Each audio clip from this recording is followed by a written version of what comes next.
ভয়ে লোক কাজ হয়, ধরবে দেখে ভয়ে লোক কাজ যায় আর দৌড়তো না।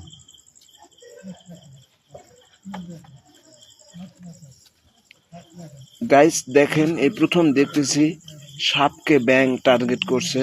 আসলে সাপে টার্গেট করেনি, ব্যাংই সাপকে টার্গেট করেছে। এর মধ্যে একটা দুষ্ট ছেলে আবার মাজার উপরে কি উঠাই দিছে।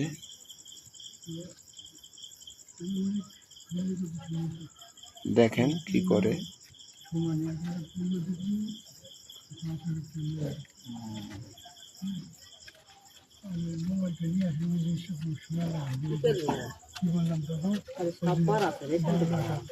আমার ব্যাঙে খাবো,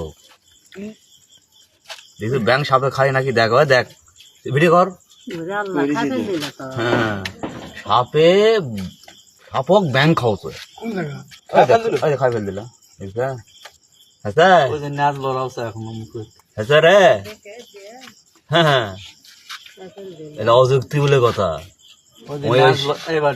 ওই সাপে খাবে দেখে ওই লড়তিছে না, ওকে আমি লড়ে দিলাম, ওই খেলো। বিষয়টা ভালো।